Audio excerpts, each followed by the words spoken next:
be advised. Spoiler alert episode. Spoiler. Please be advised. Spoiler alert! Spoiler alert! Spoiler alert. Spoiler alert.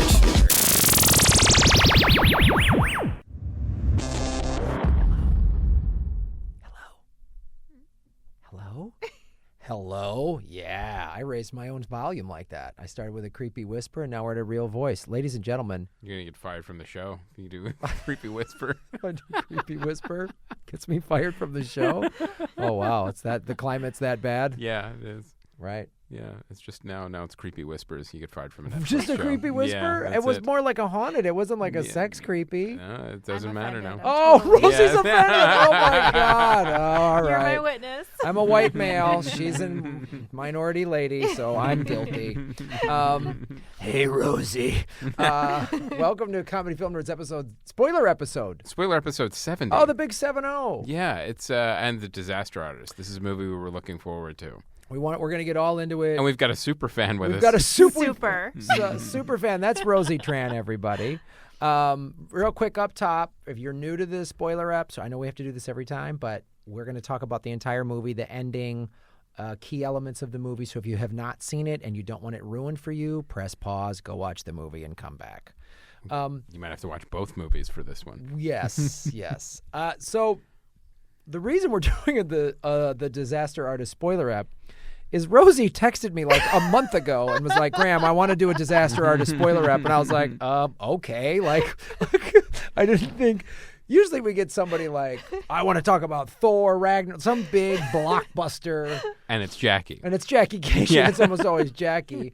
So, Rosie, you saw this come across your computer and went, I'm in. I'm in. Okay, this is what happened. So I was at LA Podfest supporting my friend Yoshi. He was on one of your panels.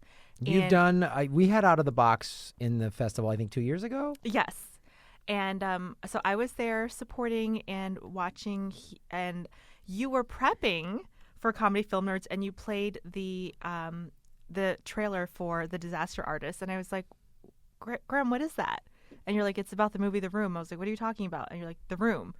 And I felt so stupid. I'm like, oh my God, I don't know what he's talking about. So I went home, and my husband had also seen a weird like Disaster Artist Room video on Vox talking about how The Room is the greatest, worst movie of all time. And I was like, why don't we know what this is? So he surprised me and bought it online. And we watched it. I literally had no idea what the movie was about. I knew nothing of You what never remember those billboards on Highland Avenue? I did, but I didn't put two and two together. Ah, okay. So I remember the billboards, the giant billboards. And let's back up. Where's the only place you could buy the DVD? On TommyWiseau.com or Right. on Amazon. Yes. Yeah. So I had no you idea. and your husband are perfect. So I had no idea what I was getting into. And I just knew a couple things. I heard worst movie of all time, a couple things here and there, and the preview that I saw while I was watching you set up for Comedy Film Nerds. I have to say it's in my top 10 favorite movies of all time now. That's what everyone says. Like, it's one of those things. And at the beginning of the movie, they do this really cool thing. I thought they interview like Kevin Smith and other like famous J.J. Abrams. Yeah. all talking about. I mean, if you didn't know what they were talking about, you're like, oh, they're talking about The Godfather or something Right, like that. yeah. The way they describe this movie, they're like, you could never make this movie if you tried to. Right. You could never duplicate I- it. It was inadvertent lightning in a bottle. Yeah. I actually don't think it's a bad movie because afterwards I analyzed it. I took a deep inner soul journey, and I was like, is this actually a bad movie? What is the purpose of a movie? To entertain? I was entertained. Right. To make to make me laugh. I laughed nonstop. I couldn't stop. I was giggling like a little schoolgirl on High on Weed for the first time. I was like, this is so funny. So I felt like it accomplished all of the things that movies are supposed to accomplish. I don't know if there's a modern comedy with a blockbuster star like Jim Carrey or Adam Sandler that I laughed as hard as I Right. laughed at Tommy Wiseau. Mm-hmm. I know. And it's true. Like, okay, so his intention was not To make a to comedy. make a comedy, But but guess what? guess what? I mean, It I think succeeds as it's one. funny. It's like I remember the movie, the first Wes Anderson film, Bottle Rocket. Mhm.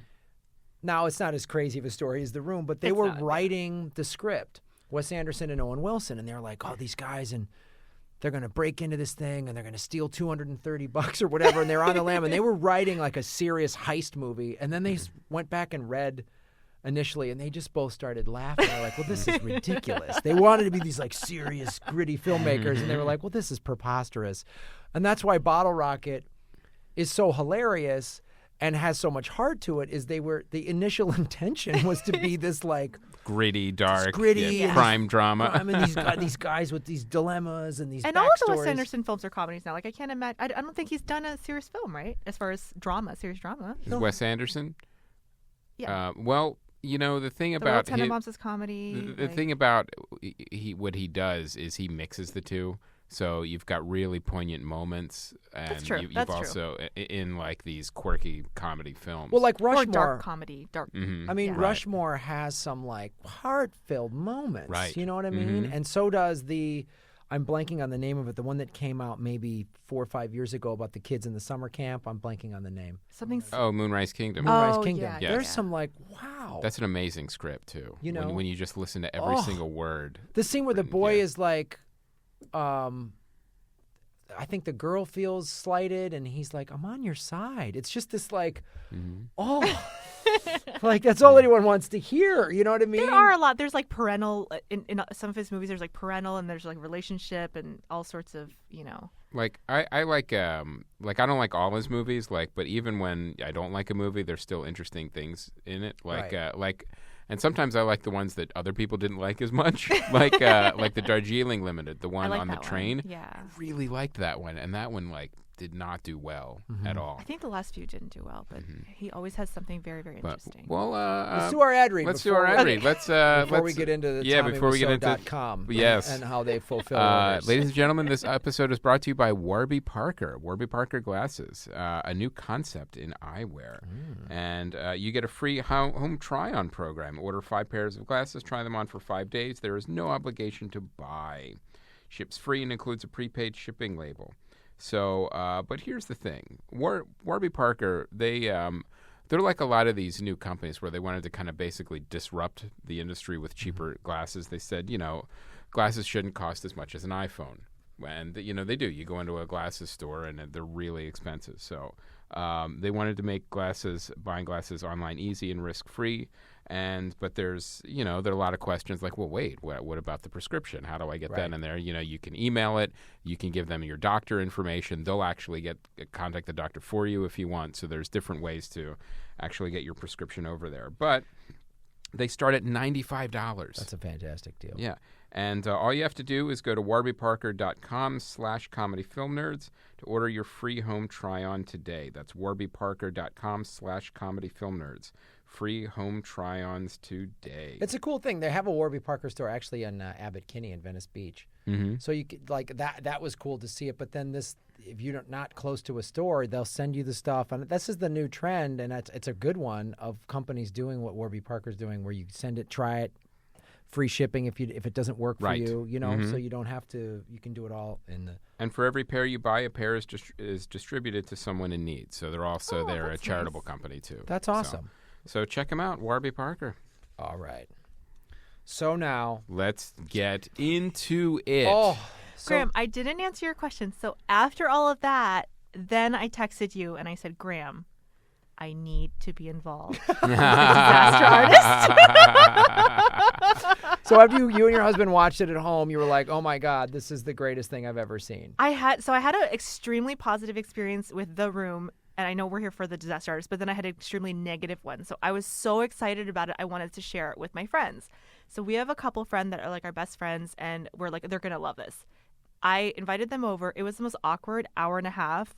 They seriously they're foreign. They're not from this country. I guess I didn't take into account that. Neither is affects- Tommy. I know, but He's from New Orleans. Yeah. Easy the now. Bayou. He's from the Bayou. From the Bayou. They were like, "What is this softcore porn that you're showing us?" They had this horrified look on their face the entire hour and a half, and we were just sitting there on the couch looking at them, and they looked horrified. Oh, that's awful. And so Was they it just it your parents? No, it wasn't. Very funny. So they were just thought like, oh, Rosie and her husband just are some weird. This is like I a weird think, swingers. yeah, I think they Yeah, like thought it's we some were. weird swinger video that they're Oh, watching. no, they're trying to get you in. It was. You guys want to try new things? Yeah. Uh-oh. Put your Because keys in the bowl. If you don't realize, there's actually like 4 or 5 really long sex scenes, and it was awkward. We're like, guys, it's a comedy. Like, we were laughing, and they just had this look of horror on their face the entire time. I was like, oh. And you haven't heard from them since, right? They're just like... We've heard from them, but they definitely looked shocked and horrified. What was there like the next day where they're just like, wow, dinner was great? Like they just never mentioned the movie? I said, hey guys, it's absurd comedy. Like, I'm sorry if you guys, they're like, oh, it was okay. Like, you could just tell they were just horrified. God, that's when you go, I wish I could have heard the car ride home. Right. You know what I mean? Just like, what is Rosie and their husband doing? What are they doing? Well, I thought they were our friends. I know. This is so... the sex scenes are so long. Like, Tommy really wanted to show that cheddar, that cottage cheese butt of his. Oh, God. Okay, disaster artist. Sorry, I digress. But no, it's all relatable. So then, tell us, because didn't you go to a special screening where he spoke or something I like did. that? I did a artist? crazy disaster artist room weekend. So Saturday night, I went to the midnight screening at Landmark. He showed up. He kind of looked a little Michael Jackson-esque, actually. He had the full pale makeup on. And he spoke. He said thanks to everyone. He did a Q&A. Pretty much everyone tried to ask him the 4 questions that he refuses to answer. Where are you from? How old are you? How old are you? A couple people asked him how his sex life was. What did he say? He said, oh, wonderful. I have sex every single day, every minute, every hour. Yeah. It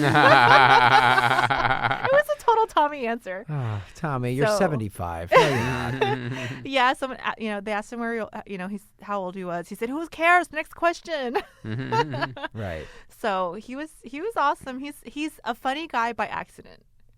Oh yeah, Right. that's Right. and I think in getting into the movie now, like I think that's the thing that James Franco did such a fantastic job He of. channeled him. He channeled. It was Yeah. great. He was great. And Tommy at the screening said he actually totally supports the movie, and he said it's accurate. We asked him. We said, "Is it an accurate portrayal of you?" And he said, 99.9% accurate. And we're like, "Well, what's accurate?" And he just said he didn't like the way James Franco threw the football. Right. That's so funny. But he said it was 99.9% accurate. And he has said that Wait. the book, The Disaster Artist, is not. He said it's only 40% accurate. So I don't know if Really? him and Greg Sestero got into a huge fight after Greg wrote the book, and their friendship broke up, and they were not on speaking terms. and Greg was the Oh. Mark. Oh, hi, Mark. Yeah. right. But they have since They've reconciled. Reconciled, right? They've since reconciled. But yeah, so he said, book only 40% accurate, but he said that the film was 99.9% accurate. Wow. Which is not true for any biopic. No, that's the best percentage Yeah, that's ever yeah, happened in yeah. any biopic ever. Well, that's the thing that was so amazing to me, and I was like, James Franco and his producing partner Vince Jolivet, actually knew both of them. I studied with them at Playhouse West in the Valley, and to see what James Franco did here was, you're playing a guy that is being hilarious that doesn't know it. Right. He's not trying to be funny. He's He's just so out there. He's a character that looks like somebody wrote. Exactly. It's like, Yeah. this is, if you didn't know this, you would think he wasn't real, like not a Right. real person. Like, right. If you, right, don't you, talk about my money or my car. Right. You know, like things like that. Like what? You'd be like, What? bullshit. Yeah. In this day and age, everyone would know who he is. Like, come on. Like, you wouldn't believe. Don't talk about me. You wouldn't believe it. But then you see this movie, and again, the best, worst movies are always made by people who are so sincere. Have Like, passion. They have such a passion, and they just don't understand how movies are made at all. Right. And it doesn't stop them. Doesn't stop them at all. It's like you watch that movie, I think it was it Miami Ninjas? Where it's this Taekwondo studio in the 80s or 90s. It's the Miami Connection. The Miami Connection. Right. It's the Miami Ninja sounds better, I think. Yeah, that would have been a good rewrite. for the Miami title. Connection is another movie that's like, wow. And you find out who made it. It was this Taekwondo studio that were like, we should make a movie. no plots, nothing making sense. You know what I mean? People just show up for no reason, and then there's like Right. a fight scene has to happen. It's just like they just wanted to show off their moves. All right, Right. now I have to watch Taekwondo Connection or whatever. Taekwondo Connection. Or what, Miami That's Connection? the prequel. Every single title so far is better than the actual Yeah. title that has been mentioned. Miami Connection is, and again, it's that same thing. You knew at the time they were like, yeah, look, we're doing something here. You know what I mean? Yeah. And that's the sincerity and the craziness. I love it. Look, I haven't made a movie. I haven't written, directed, acted, and starred in a movie. So I know so many people make fun of him and say he's, whatever, he's crazy, he's a quirky character. And I know you guys aren't. You guys are being so light about it. But some people are like, oh, it's the worst movie of all time. He sucks. He's horrible. He's an idiot. I haven't made and directed a movie and acted and starred and written in one. I don't know if I made one, if it would turn Well, out worse. Now, to be fair, do you have a small fortune sitting in a bank account that you could just A miscellaneous small Yeah, fortune that yeah. nobody Weird. knows. Nobody knows where the money comes from. Yeah, or how much is in there. I mean, there's one scene with Seth Rogen where, and this, by the way, this would never happen. As a, Oh, yeah, the the bank bank teller, teller yeah. goes, "Oh yeah, this account's a bottomless pit," or whatever That's he says. I'm like, confidential "Yeah, yeah, information. you would You're not never- sharing bank Yeah, information you don't with a strand. I think it would. I wouldn't be surprised if it did actually happen that way. Yeah. 99% accurate, guys. Because the world is, it is crazy, Mhm. and But Tommy Wiseau's crazy. The Tommy fact that he Wiseau's- made a film. Tommy Wiseau's crazy. So why wouldn't a bank guy just be like? Everyone at the bank would just be like, This guy. "What the fuck with this guy?" Now, for real, like, come on. And you really like when you watch like the sequence of events, you go, "Well, that can't have happened," and it did. It did. Like, oh, well, we don't rent equipment. No, we want to buy everything, and we want to buy both a film and a digital camera and shoot on both at the same time. I mean, but here's the most surprising thing. Like, even with all those things, I'm like, well, they still probably couldn't have spent that much money on this movie. I mean, when you look at $6 like million. when you look at what showed up, as the final product, $6 million. well, the thing that I loved about the movie, so they did such a great. They'd say like shooting day 1 of 40. Right. And then it was like 50 of 40. Yeah, it was like Yeah. 52 of 40, Yeah. 58 of 40. we went over budget.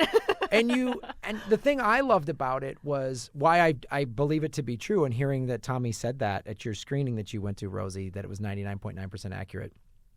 We've all been on shoots where the people in charge didn't know what the fuck they were doing. Right. Yes. Mhm. And it is a cluster. Everyone thinks they can make a movie and they can't. Right. And it is a clusterfuck. And so you go, oh, I see why these guys who don't know what they're doing walk to the studio and they're like, do you want to rent the equipment or do you want to buy it? Well, we want to buy. And it's like, and then the two, Hannibal Buress and I forget the other comic who played the two guys. Oh, Gerard Carmichael. Yeah. Who played the The other actor or something like that. the two guys The that owners of the I don't know the other equipment comics. house. Yeah. So it that was Hannibal Buress and this other comic, and they own the equipment house and the soundstage. And when they have this quick conversation, they're like, Do they have if he has the money? if he has the money, Yeah. he has the money. All right. And they're like, sure, you can buy it. And it's like, we want to buy, and that was amazing. And then the Seth Rogen scene where he goes to the bank where he's just like, he's done that thing that we've all done. Is this going to clear? And I don't think this check is going Yes. to clear, but all right.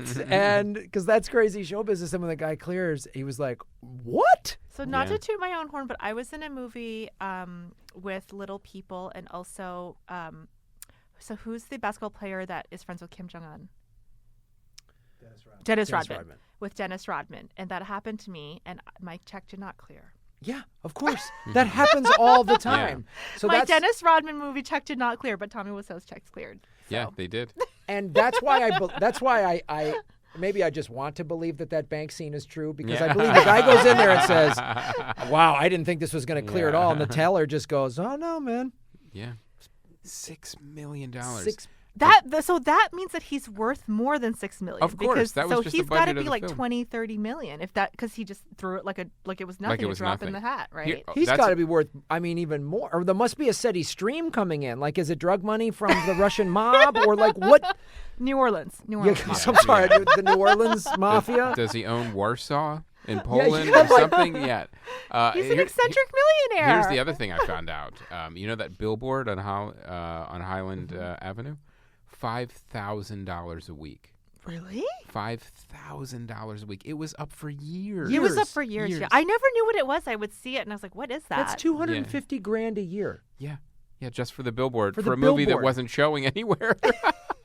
like because it I would think only we should do. show one. Yeah, it one would What's only the do- cost of earbuds? It would only do special screenings. Yeah, like it would do the special screenings, and then but then the billboard never went away. It was there, Well, for years. To be fair, to defend the Tommy. By because the way, because it worked though. You know, It did work. Well, that's the thing. I mean, that's the point. And the point that you made, Rosie, is like we can sit there and go, oh, he doesn't know what he's doing. But it worked. It It worked. It doesn't matter. Right. Not just that, but okay. So will it ever work again? No. No. Ever. He'll never be able to do this Yeah. again. No one will. This is it. This I is a do- once in a I lifetime do- one okay, person so thing. I do want to defend the Tommy though, because one of the criticisms of the film is that many scenes, maybe I'm making a random guess, maybe about 40% of the scenes are out of focus. Okay, so that's one of the complaints about him. But he did pay and hire a professional cast and crew. So shouldn't the crew, who was an equipment-owning crew, a production company, is that Tommy's fault? No, It's that the isn't camera actually. operator's Yeah. fault. If the camera operator wouldn't focus the thing. Well, now this could have to do with. Now I'm just speculating here. Is that when they chose to shoot on both film and on digital, they both need to be lit differently. So if one was lit for one and it was being recorded on the other camera, there might have been a focus issue. That's true. That's true, Chris. So let's get into The details. the of details of the disaster film. artist. Overall, Yes. I obviously I really like this movie. It got a It little. was fun. It was a fun. It was It a was really fun, blast. yeah. Mhm. I was in an audience that was mostly the college age kids that go to these midnight screenings because one of them is in Westwood, Right. And everyone was laughing and having a blast. And where it slowed down a little bit for me is when and again, I'm nitpicking here. The movie's a blast. If you haven't seen it, you don't have to know anything about The Room. It's a blast. Although it helped. I think it helps It definitely a lot. helps. Yeah, It definitely I think helps. it helps a lot. And I think it's such an LA thing because and they even he waves at, this isn't the actual Angeline, but there's a woman in a pink car that just waves Right. at him, and that's such a, when you first moved to LA. There's I this thought I lady, was going to see Angeline. Dennis Yeah. Woodruff's car. Yeah, I know. We didn't see that. They should have put Dennis Woodruff's car in there, but literally that billboard, Angeline and actor Dennis Woodruff were such a thing. If you moved here in like the late 90s or Right. 90s or Angeline's early. still around. I I've know. seen her on the freeway. I saw her on the 101 like maybe within the last year. Still in the pink Corvette. Pink Corvette. Mhm. I saw her one time in person. She looks a lot more haggard, though. No. How old is she? Is she older than Tommy? Oh, you she's think? got to be older than Tommy. Yeah, She's got to be. I'm what, surprised 70? Tommy didn't put her in the movie, in The Room, the original Right. The Room. She seems like a perfect The Room character. I want to cast a real actor. But no, so the one scene where it did slow down is when Mark moves out and they sort of have their breakup Right. a little bit. I was like, okay, but maybe that, I don't know, because it almost seemed like, so Tommy's in love with him or something? That's the thing I did not get, because I felt like there was a sexual vibe that Tommy had on him, but they never, on Mark Garcia's character, but I don't think he's gay. I think what that scene was trying to portray is that Tommy doesn't have a lot of friends. He felt betrayed, right? Yeah, and he had the one friend that he had was moving out, and this is the one that he brought down from San Francisco with him. So he felt betrayed, like that he was picking the girl over him. So I think that's kind of what they were trying to show in that scene. I want to know if people were really laughing at the first movie premiere. Oh, they had to have. They had to have been. I Yeah. think especially if you're, I would love to talk to someone that was actually at that one, but I find that you're in LA. Everyone here works in the entertainment industry in some capacity. You know what I mean? Yeah. Like, I think this audience, the LA audience, is way more film savvy than Right. most, just because the premieres are here. You know somebody, even if Yeah. you don't work in show business. You know, Even if you're like an accountant or something, you Yes. have at least 10 friends that are in the yes, entertainment and industry. you've gone to some free screenings. Yeah. And And I'll tell you, it's the Franco brothers. They really look like these characters too. Mm-hmm. Like they really look like the real people. Like he looked like Greg. He looked like Tommy. That like you could tell time was spent into not only setting up like the world, like what you're saying, like everyone's in the business and everyone's in Hollywood talking about the industry or whatever. But there was a lot of attention to detail in this movie, which I really liked. I noticed that too, yeah. From everything from the recreation of the scenes to what the the main characters actually look like, even from like all the weird chains and belts that that Tommy would wear. That Hashtag true. He was wearing 2 very large belts when I met him. That James Franco he was wearing. And like all that was recreated, like so you could tell this was a passion project for James Franco. Yeah, and for all the right reasons. Because sometimes a big celebrity goes, "Oh, I want to," and their passion for it is just.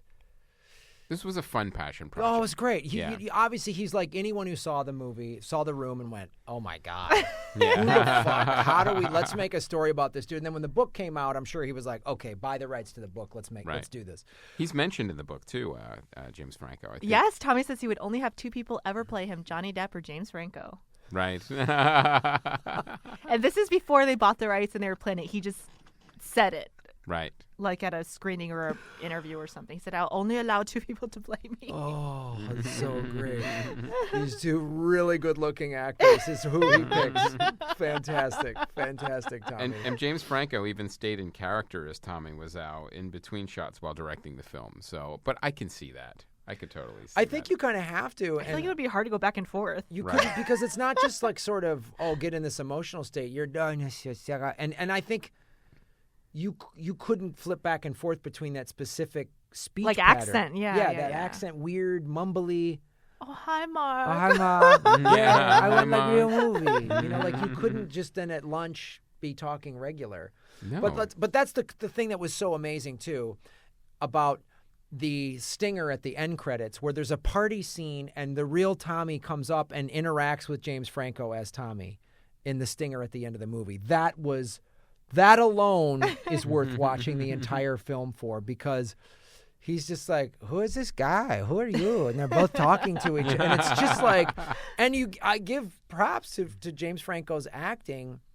He wasn't doing like mimicry or an impression. No, he He was channeled. channeling, yeah. Yeah. I liked before the credits when they compared the original room scene to the James To the Franco recreation. room That scenes. was so Yeah, cool. That was Yeah. because then that also too made the Disaster Artist that much more impressive, because you saw they went to great care.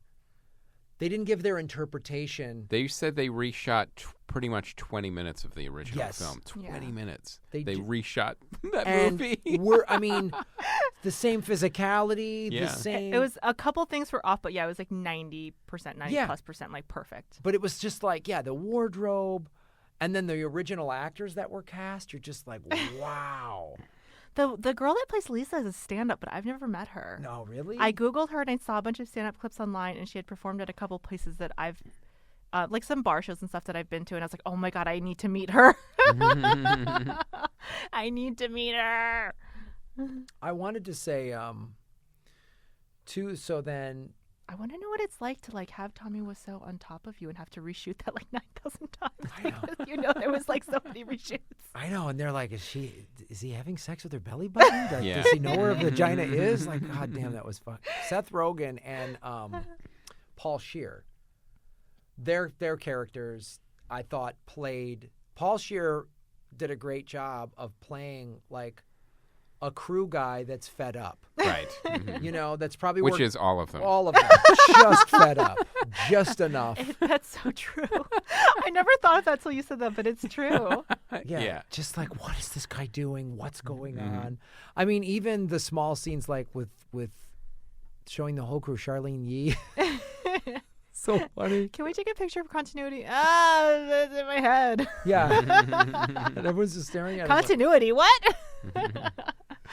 It's so great to have all these people who are like, well, this is how you make a movie. We always do this. And then have the head person be like, I don't want to do that. Yeah. And they're all just bewildered. It's fine. Yeah. Yeah, it's okay. We do it this way. The scene where My favorite scene in The Disaster Artist and in The Room is the same scene, and that's the scene with Chris R., who is The drug dealer. The drug oh, dealer. it's played by Zac Efron. Played by Zac Efron. That is my absolute favorite scene, because when I was watching the original of The Room, it's such a jarring scene because you're like watching this like softcore porn, and then all of a sudden he's just like screaming like, "Give me the fucking money! Give me that!" You're like, "Whoa! What happens? Like, what genre is this film?" I remember sitting on my couch at home and literally leaping back almost an inch in my seat because I was like, "What? Like, what genre is this?" I was like, I thought this was like a romance. Like, what's going on here? Well, that's what I loved about it is then you're seeing the behind the scenes.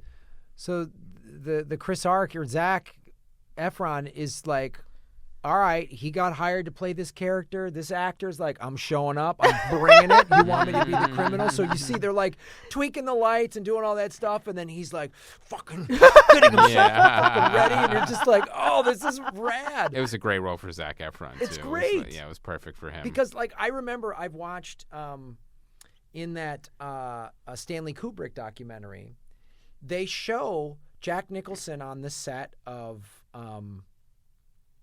The Shining, and they're tweaking the lights and everything. And He's like getting ready. Yeah, and there's a scene where he's going to come in the doorway and go, "Here's Johnny," where he's like nuts chasing his wife. So you see Jack Nicholson. So The Shining. The Shining. Yeah, that's what I said. I thought you said One Flew Over the Cuckoo's Nest. No, you're nuts. I said The Shining. He definitely did not say that, Chris. Wow. Yeah, I could see how you could totally mix up The Shining and One Flew Over the Cuckoo's Nest. Yeah, that's they what sound I heard. alike. Yeah, they did. They sound exactly the same. Yeah. You said The Shining. I thought you said Transformers. Yes. That would actually make more sense than One Flew Over the Cuckoo's Nest. So no, Chris. That's what I was thinking in my head. I was like, oh, he's getting ready for it. And then the chief is going to break the window. Go ahead. So no, Chris, that's not what was going on. Apparently, that was what was going on in your brain. Yeah. What was going He's on? like Tommy Wiseau. It's I like know. things I'm just saying, go I'm off. yeah. That's what came into my head. I don't know what's going on out here. Continuity? What are you talking about? Yeah, we don't need a picture. So yes, for The Shining, Yeah. Chris. Yeah. So you see Jack Nicholson, and you see like He's prepping.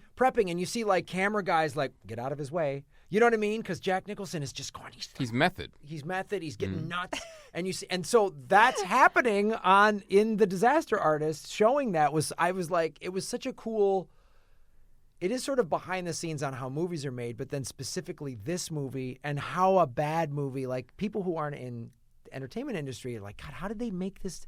How does this happen? Now, The Room is obviously a very extreme example, but you see the little pieces that if they aren't put together correctly, You have a mess. you have a mess. I mean, movie making is hard business. I've been on sets before where It's collaborative effort. the script supervisor isn't paying attention, the sets, and then you know the final thing, and it's only something that maybe somebody that worked on the film would notice. But you know, maybe we're at dinner and there's a cup there, and we accidentally move the cup, but they have to use that shot because that's the shot we got. Yeah. And it just looks really bad.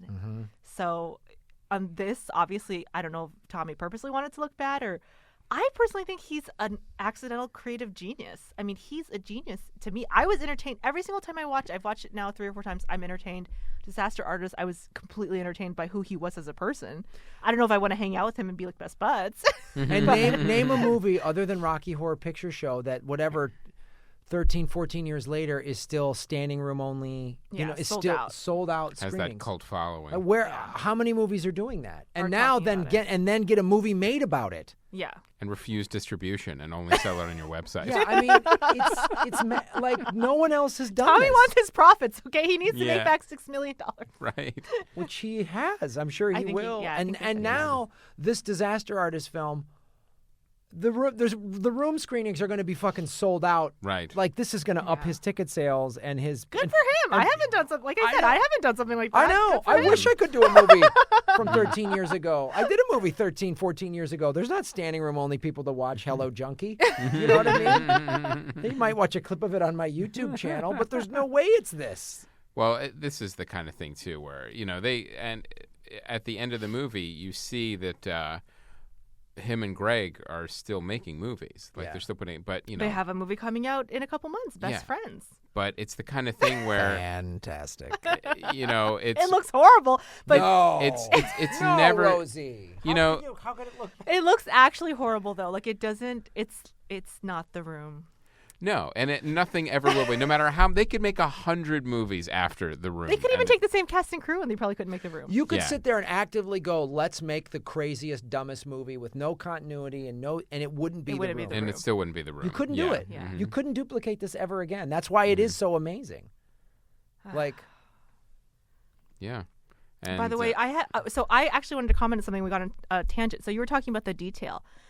if there was so much detail, and I guarantee they put it on purpose, the scene where they come up to L.A. into Tommy's pied-à-terre apartment complex, they open the door, there's a stack of old mail there. There's like, when they're in his apartment in San Francisco, there's all these knick-knacky travel items and knick-knacky items. I guarantee you James Franco went and talked to Tommy and looked. I mean, Tommy's on set and a lot of the behind-the-scenes footage and stuff like that too. So I think they really like went all out, like every detail. I think so. It It felt that way. I mean, yeah. And the scene where him and Mark are leaving and he's picking Mark up and Mark's mom is like, who is this guy? I know. Right? He's like, what do you want with my son? Yeah. She's like, what do you want with my son? And he's like, you're the same age as my son. You're 19. Yeah, I'm 19. Oh, I'm 14. Oh, you look good. This is craziness. It was. I can't. He has a YouTube series, I think. Ask Tommy if you guys want to ever, you're bored and you want to enjoy life. And it's just asking him like questions about the universe and him giving his little Tommyisms, and they're pretty freaking funny. Oh, that's great. That's so fantastic. Like, yeah, you got to keep the brand going. Well, that's the thing about a guy like this is this guy is once in a million. Like there's no who else? No Tommy Wiseau's. How else you're going to ever meet somebody like this? He's not like anyone you've ever met. So how? I mean, it's like the fucking man from Mars or something. It's like he's Ed Wood meets Tyler Perry. I get because he funds his own movies, has his own studio, distributes them, and just and can't has his make own one. cult following. Yeah. And his fucking shit nuts, right? But God bless him, and God bless his film, and kudos to James Franco for putting this together, and everyone involved in it. It's just like you're a part of a magical thing. Yeah, looks. So. I think it's definitely a good time at the movies. I will say this, ArcLight kind of gouged a little bit, because it was a limited screening, and so that means like you're getting it a week early, so they upped the ticket prices a little bit. It's $17 for a matinee. Oh wow! I saw it at the AMC in Century City. Yeah, still like $15, I think, $16 or whatever. I went to the ArcLight too. We might have been at the same one. Yeah, probably the one in Hollywood because it wasn't playing in the. No, I mean the same showing. Oh, could be. I was the one cackling in the back. People were loving the movie. I mean, I haven't, and I was laughing. We've talked about, and you said this at the top of the show too, is like, especially as comedians, we're way too judgmental about a comedy. Yeah. Like this movie's a comedy, so we're be like, okay, I get that joke, that's right. cool, or whatever. But this movie, I was fucking howling, man. Because it's all character driven. That's what I was gonna say. The reason I think it's kind of hard to be super judgmental about it is because I think as comics a lot of times we're looking at the jokes, but these are not set up punchline jokes. These are not written jokes. This is just Tommy. Right. What's funny about it is it's not like Tommy's like saying jokes or No. I watch certain comedies and I'm like, really, that's the punchline, or I'll watch them and I'll judge it that way as a comedian. But there's no comedic writing in this because you're not writing a joke. He's just being himself. Yeah, this is that's what the comedy is. Yeah, I know. I know. That's amazing. That's why it was so great. So it's like you can't even judge it like a comic because it's. Like you said, it's the man from Mars. It's another dimension. Yeah. Just his acting performance at the beginning, Stella. Like, so funny. And like no one in the acting school wants to do a scene with him. Right. And his acting teacher's like, "What are you doing? What are you doing?" He's like, "What are you doing?" Except Mark wants to have an acting scene. He's like, "Oh, I really liked your intensity. Your intensity is really awesome." And he's like, "Why you want to be with me? Why you want to come follow around?" Or whatever. And it's just like, you want to do a scene with me? Yeah. And he gets out to fucking say that crazy shit in the restaurant.